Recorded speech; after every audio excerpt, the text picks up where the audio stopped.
We're going to move on to a discussion on leadership, because we haven't spoken directly about leadership today. And Ralph Shreeve is our next speaker, and he's going to talk about why investing in operational leaders and managers is the best investment that you can make for safety. Now, I've worked very closely with Ralph for more than a decade, from when we were working together trying to improve work and safety in a large $25 billion oil and gas mega project. And Ralph's gone on to develop a very specific niche in how to coach and how to train operational managers and supervisors to improve their capability to lead and support their workers to execute work well, and that includes executing work safely. Ralph has developed more than 10,000 operational leaders in a number of different safety critical industries over the past 8 or 9 years. He's got a master's degree in coaching and consulting for change and in major program management from Oxford University. He's currently based in Hong Kong. Ralph, welcome to the ForgeWorks Safety Innovation Summit. Take it away. 好，来自香港的问候. So don't be impressed by my Mandarin. My Chinese friends aren't, but they at least admire my persistence. So good afternoon and greetings from Hong Kong. That's all that was. Good afternoon, Ralph. Can you hear me now? Absolutely. Okay, good. So Sydney can't. We'll sort that out, Sydney. As you all know, today's the World Day for Safety and Health at Work, but you might not know that the origins go all the way back to 1989, with the American labor movement declaring the 28th the Memorial Day to honour hundreds of thousands of working people killed and injured on the job every year. I know it because my favourite uncle was a trade union leader. I also know the slogan. The slogan is particularly fitting. Remember the dead, fight for the living.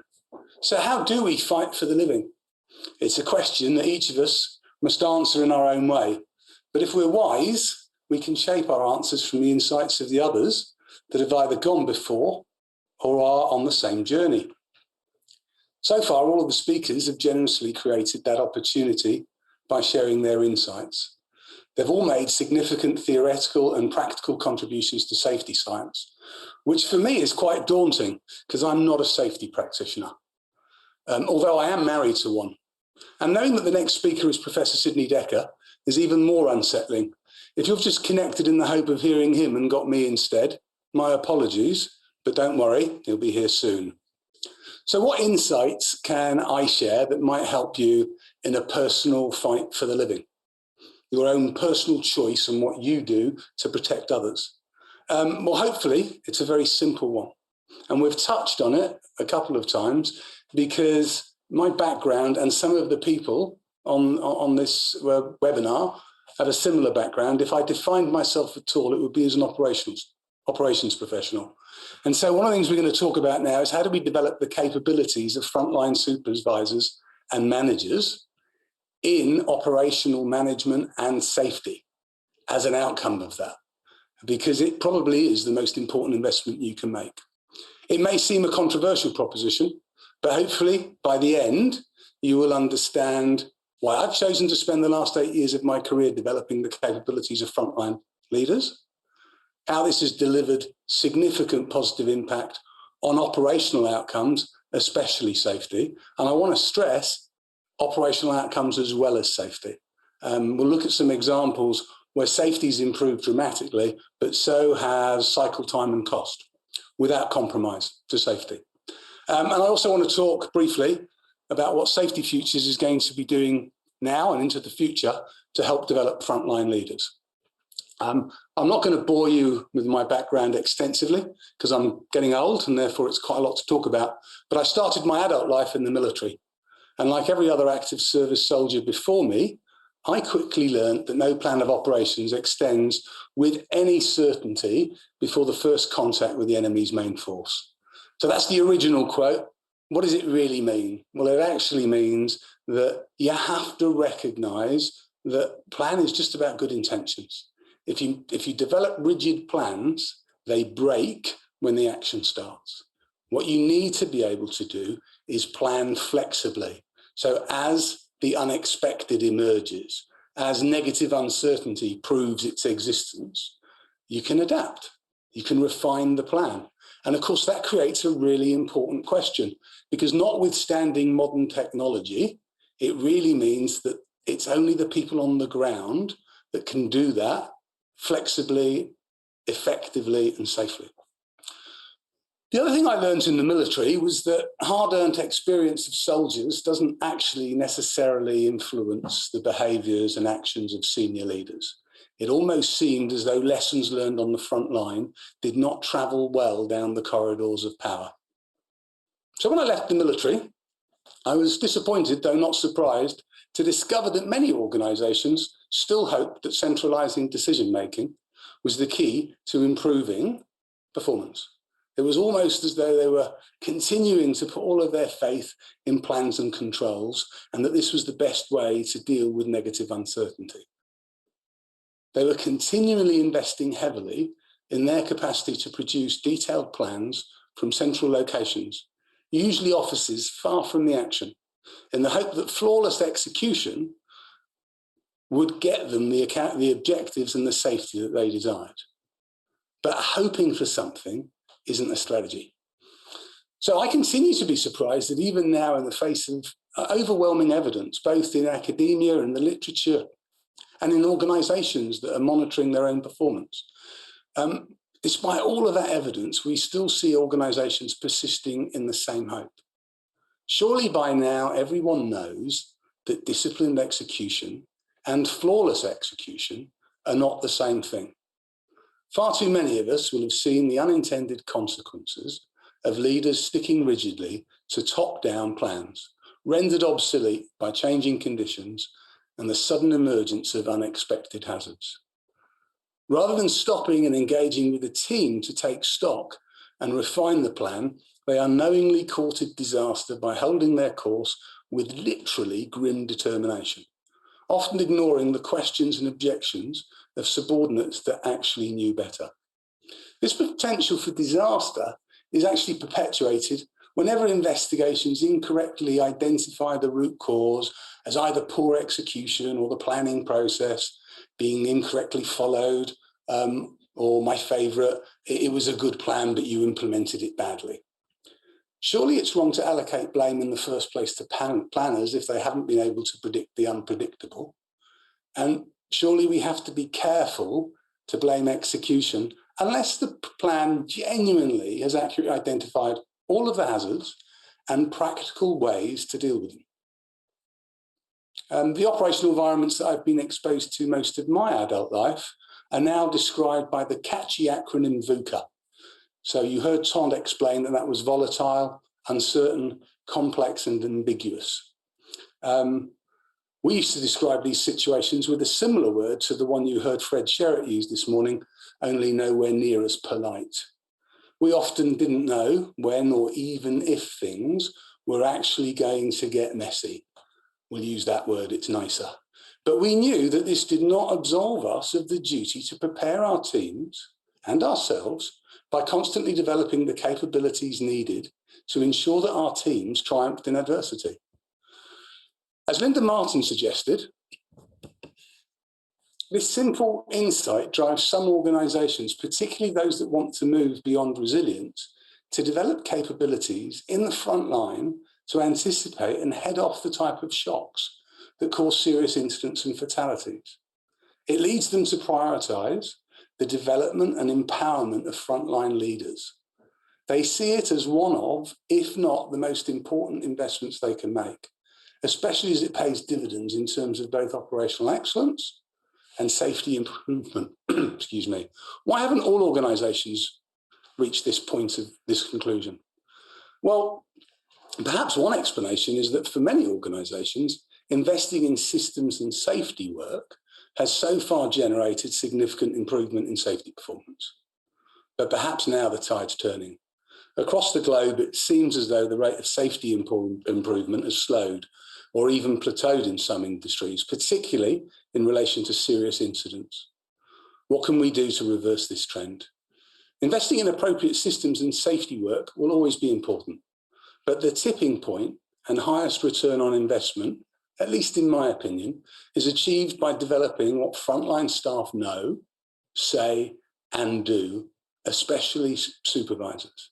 Note here that I've moved away from say and do. And David last year was working with underground miners in South Africa, and they came up with no say and do as a framework, because the big gap around a lot of the shadow of the leader cultural stuff, be careful what you say, make sure that your actions match what you are saying, misses out on the importance of knowledge, and in particularly current operational knowledge.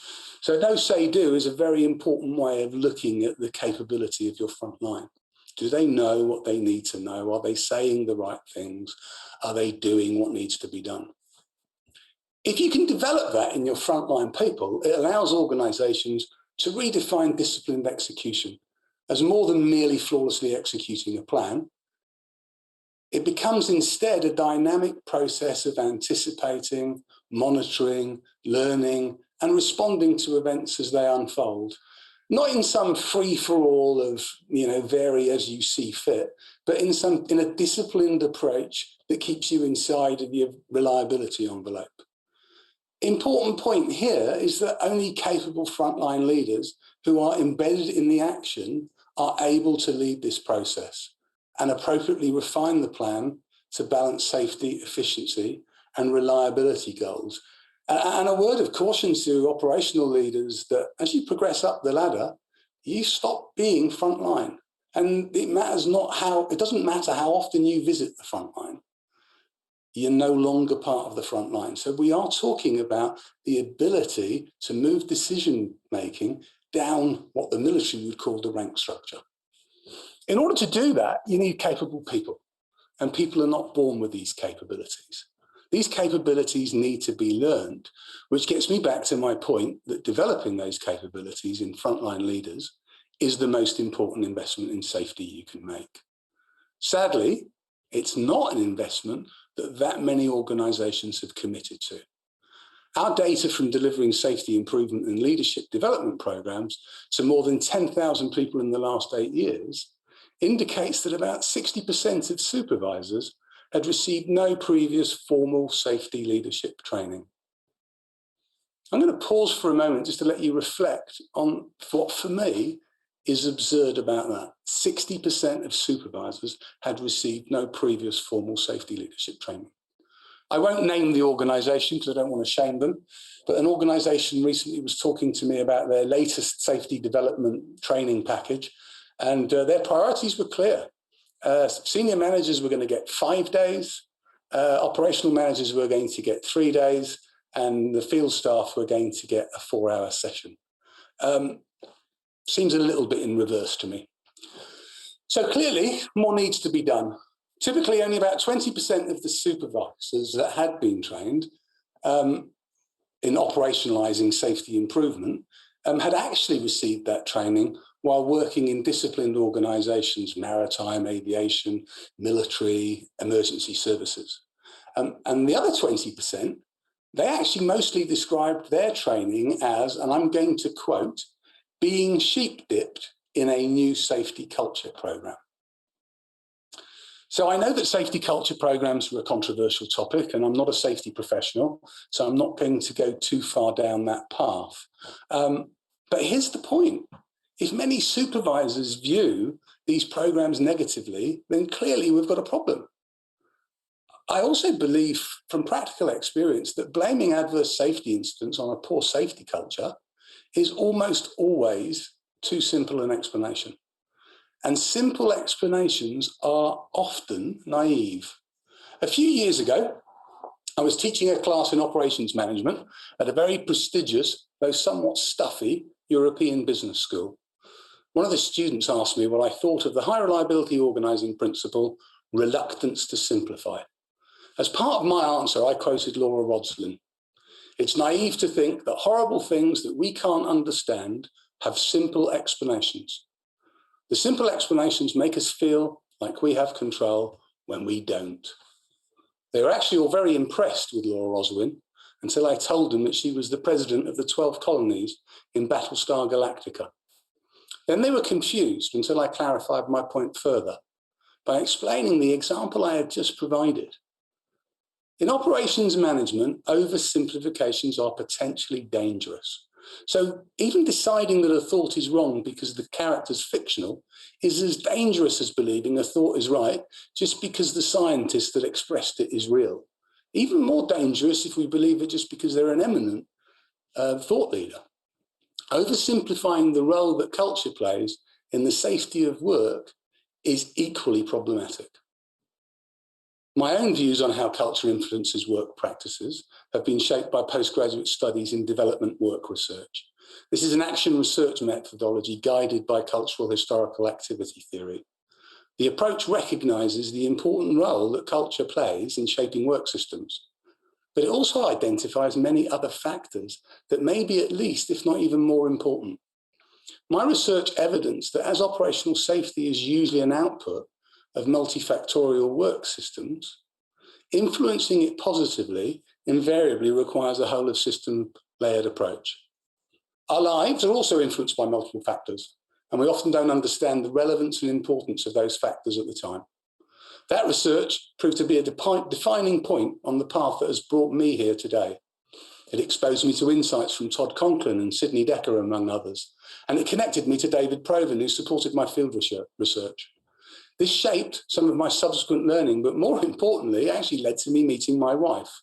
All of these seemingly unconnected things caused me to rethink my career, which had mostly been focused on leading people to work safely in the presence of hazards. Collectively, these things helped me realize that my future path was to facilitate others leading and developing those capabilities in their teams. Then, through another apparently unconnected series of events, in March of this year, the business that started my journey in developing safety leadership capabilities was acquired by Safety Futures. This has given me the opportunity to again work with David, and we've jointly developed a Safety Leadership for Supervisors and Managers program, using concepts and tools that go back to 2010, when David and I first engaged in solving some of the problems, operational and safety, in a $25 billion project, as you just heard. One of these initiatives, the Field Supervisor Leadership Program, was a key driver in achieving zero harm. But at the same time, it reduced well development and gathering system construction cycle times by around 40%. It was subsequently adopted by a number of international drilling companies, civil and process plant constructors, and other oil and gas operators. Adverse incidents consistently reduced by over 25% a year, proving that developing safety leadership skills in frontline leaders has a direct influence on operational safety. We then utilised the content and key principles to work with Deirdre Lewis and developed the Field Operators Safety Programme, which also brought about significant improvements in safety performance. The core concepts and frameworks contributed significantly to the development and implementation of my good friend Andrew Bowes' Safety is Defence programme. Andrew's actually on this call, so I can't see him, you can see me. I just want to say hi, Andrew. I haven't seen you for a while. Thank you, COVID. And I just want to publicly say thank you and embarrass Andrew, because he's one of those rare people that with 20 years of leading teams in dangerous work, has actually solved a big part of the puzzle and worked out how to develop his teams. And that's led to a Safety is Defence programme that is pretty much emerged as the standard for the distribution industry in Australia. So thank you, Andrew, for all the insights you've shared with me. The DNA at the core of our new safety leadership programme has an enviable pedigree and a proven track record of success. And as David said before, it's basically allowed us to improve the performance of 10,000 participants in the last 8 years as leaders of operational work and improving safety outcomes. Delivery mechanisms in that time have changed, particularly because of COVID. So, technology advanced quickly, and the response of the industry had to move beyond online learning processes because they're too passive. So over the last 2 years, David led a research and development program to deploy a digitally enabled action learning platform. And we used that for the first time this year with great success. The learners reported a significantly increased level of engagement, and as a result, made sure that the safety leadership program has been tailored to operate off that platform. Because the platform drives experiential learning. Einstein once said, learning is an experience, everything else is just information. Like so many of Einstein's other theories, Subsequent research has proved him right. Experience is indeed a key driver of learning. Most people learn best when they're stimulated and motivated by interacting with others to solve problems. Those shared actions and experimentation lead to reflection, that leads to more action, which leads to more learning, and that drives improved capabilities at all levels. Our emphasis on action learning is at the heart of the programme, but I'm not here today to sell you the programme. If you're interested in the programme, you can go onto the website and get a brochure. What I'm really here to do is make the point that if we want to fight for the living, one of the best things we can do is facilitate their learning. It's a very old point. Over 2,500 years ago, the Chinese philosopher Lao Tzu is believed to have said, if you give a hungry man a fish, you feed him for a day. But if you teach him how to fish, you feed him for a lifetime. I believe that quote is as relevant to building and sustaining the safety of work now as it was to feeding and sustaining people in ancient China 2,500 years ago. And probably not just from a positive perspective either. Imagine 2,500 years ago that rather than giving that hungry person one of your fish, you offered to teach them how to catch their own. Do you think that would have gone down well? I don't think so. So just as I've shared my insights on the positives of developing the safety leadership capabilities of your frontline leaders, let me now quickly share some of the negatives.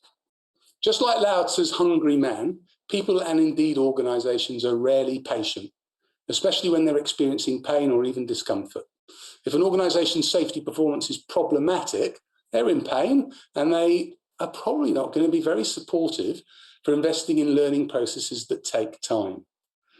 This explains why there are still so many sheep dip approaches to safety improvement in learning and development spaces. So yet another problem with slowly emerging improvements is that it can be very difficult to evidence that they are a direct consequence of the learning investment, which makes it difficult to fund ongoing learning and development programs when they have to compete with shiny silver bullets that that promise a compelling return on investment. So many challenges to overcome when we choose to fight for the living when you're trying to develop the safety capability of others. Perhaps the most personally difficult is that you may never see the results of your actions, particularly in a digital world. Right now, I'm talking to a screen and there's nobody out there. It's weird. So the whole process of how people are developed and educated is being changed by technology. And it does make the educator a bit more remote. And some of us, I, for example, will find that difficult. And if you can't see the results, that's challenging. But maybe the best way to think about this is explained in a sign I once saw in a beautiful old toy shop that only sold handcrafted toys built to last for many generations. The sign said, 50 years from now, it won't matter how much money you have. 50 years from now, it won't matter what house you lived in. 50 years from now, it won't matter what car you drove. But if today you bring joy into a child's life, it will still matter 50 years from now. Maybe this is how we need to think about developing the capabilities of frontline supervisors and leaders. Because to build on what John Green said earlier, this may actually be the one infinite strategy that helps us deal with the infinite safety challenges we continue to face, even if it's neither a sexy strategy nor a new strategy. Again, over 2,500 years ago, Plato in his treatise on laws, Nomoi, urges the citizens of Athens to pray to the gods for peace, but prepare for war. Perhaps this is the earliest application of what Jim Marinus calls cynical optimism. So thank you for allowing me to share my insights. And David, let me throw the ball back to you. Thanks, Ralph. Look, I think today we've spoken a lot about the role of safety professionals and how do I influence my boards and senior executives.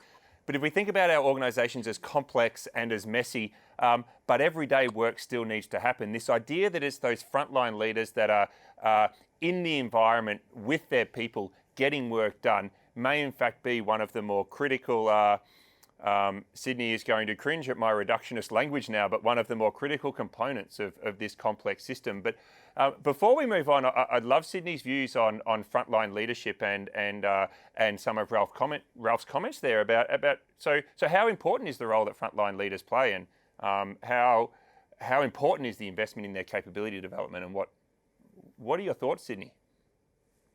The answer to that, Dave. Thank you for the question, Ralph. Thank you for the exposition. The answer is clear from the question you ask. Of course, it's super important. There's one thing that I would want to add to Ralph's exposition, which is that Lao Tzu did not anticipate Australia being invaded by Anglos 2,300 years after he said these words. Because I have learned, and this is my 7th country I'm in, but that in this country, you either give a man a fish and he has food for a day, or you teach him how to fish and he'll spend all day on a boat drinking beer.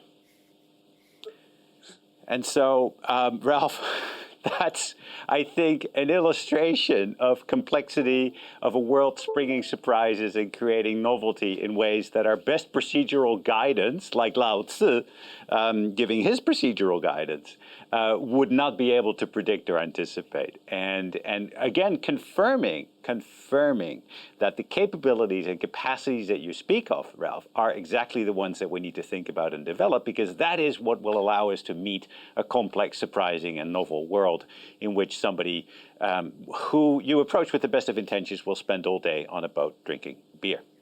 Okay, so thanks, Dave? Yeah, no, thank you. So I think if you can take one thing away from Ralph's presentation that you might think about is that statistic to say in his experience with more than 10,000 supervisors that as much as we think the role they play is important in the safety puzzle in our organisations, is maybe 60% of those people don't know how to play their role in that complex system and how to provide that leadership necessarily for their teams.